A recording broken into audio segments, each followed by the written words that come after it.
Have a blessed morning to everyone for my community here and Facebook. Salamat sa mga followers. Thank you. And my two months, I got 3.5 followers and I was monetized. In 2 months, I was monetized by Meta. So dahil mga pangutanan sa onda ko na grow o dali ma-monetize no sa ato ang kaninya page or profile man sa Facebook. Ang advice is we have to protect our account. No? It is for money. When I subscribe for, sa Meta for protection. Mayroon na siya, di man kabutog 1,000, almost 500 plus monthly. No? Kwarta manggod ni siya, no? Kwarta manggod ni siya na Facebook na kaya mga scammer din ni Facebook. So I subscribe sa Meta. Una akong himo, no? Ikaduha, mag-build ta o kaning organic nga community. Dili bitaw naspasay ba? Sa akong pag-start, sa beginner pa ta, marag lang gusto tagdagan kaya mga followers. So, na-restrict ko.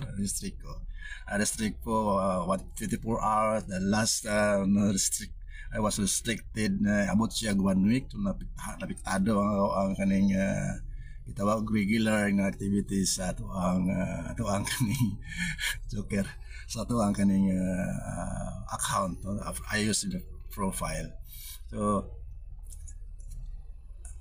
it's nice to build no, organic community.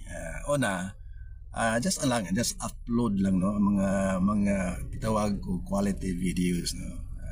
Sa atong passion, sa atong i-share ang platform, sa atong hobby, muna atong ibutang. Sa ako is all holistic approach no, all areas of interest sa people, spiritual man or physical. Na makita ninyo akong account na ay ganang ko na ay nagsusuroy, na ay mga kasal, na ay mga religious activities, na ay mga exercises, na ay paggunaguna, kita niyo na po yung spiritual aspect, no? Motivational, tutorial aspect. Ang akong pagtanaw aning platform is i-touch na to ang whole interest sa di man gud pareha ang interest sa matag usa man parang atong meet lang needs atong i-balance no, holistic ang atong approach. Sa ako lang na personal holistic ang approach din sa platform. Una is quality video, regular gid siya no, at least one video per day or 2 videos per day. At siguro maglisod ta kaning sa mga content kana atong ginahimo daily activity na to. Nagluto ka, sawa ka naglakaw ka, just upload it no. Mabugunay ko ma-detect mangog ka ni Meta sa diyang committed ka, regular ng upload kay kita mga baguhan no, baguhan ng mga content creator nang naning aning kamot ta may mong daghan atong mga followers pero kung paspasan na to siya, pwede siya daghan pero dili siya organic, dili na sila interesado sa imong video. Nila lang din na numbers, no, followers, follow to follow. Ila muna lang ilaha, muna na. Pero adili ko against, no? I'm not against for that strategy. Pero mas nindot na building a quality of followers. No? Muna siya, kadawa is engagement. No? Engagement. Kani pag-engage ba? No? Engagement is takes time, no? Process oras imong i-watch ang video itanaw nimo no, katong interest ka labi na kung baguhan pa ta nga kuan yung mga content creator din ni engagement no ang video tuwaso na to ang video dili to escape no, palagi sa 2-5 ka video per day at least gitiwasan to ganahan ka, like ka, or mag-comment ka niya. Kung ganahan pagkikain mo, pag-share siya. So, muna itong ginahimo. So, in less than 2 months, I got 3.5 followers. No, sa ato ang kaning platform, this Facebook. Kadawa kaning investment. Investment, mga kapatid, di lang sa time, kundi money. No? Tawag siya o kaning sowing and reaping. So, naman kayo naman tayo Gcash. So I connect my account, my Facebook to the Gcash. Then I buy stars, no, to send isa sa akong i-appreciate. Sample sa ako na yung mga followers. So I will appreciate silahang pagsunod. So I will send star, at least 1 or 2, 10 star, no. At least na ay atong investment. Di gid mo pwede nga wala tayo investment. Sample kaning oras na to pagtanaw sa video, pag-follow nila, time investment na siya. Kung naaptay ka na yung Gcash account o kwarta, pwede na to, mupalita og star. No? I-connect na to nga itong account, page mo na siya or profile, palita o kaning star para nga maka-appreciate at ipadala.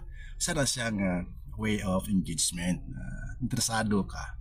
No, mobile, I'm going to building community, building one another, comforting or encouraging one another. Muna ako nakita din sa platform ng data, no? Pag tinabangay sa komunidad, halang dili butang mo labag, no, sa community policy. Lisod kayo, no, gipaguan na ito nga ito ang account sa kalit lang, dita masulduan, dita bayaran, ma-block o ma-strike nga itong account, no. So follow lang ta sa gitawag og kaning rules ni Facebook, no? So una is quality video, kadua is engagement, katulo investment. Katulo importante na ikson investment, time investment, money investment, and I believe the principle of sowing and reaping. If you plant, you will reap a harvest. So di lang ta magdali-dali ba, no? We have to build an organic followers community din sa Facebook, hindi na platform, no? So atong private life, atong public, no, ako is private kayo ko, pero this year I have to open this life to others, no, sa community, libi na sa Facebook, sharing the word of God, sharing the gospel. So dakang salamat sa pag tanaw, sa pag suporta, labi na itong mga followers nato nga nagasunod sa atong mga programs, sa atong mga videos. Daghang salamat sa iyong support. Magtinabangay kita para sa unang-una para sa atong mission at advocacy para sa kimayaan sa Dios. Mura ang ato, no, helping one another. Thank you for following. Follow and share to others. God bless everyone.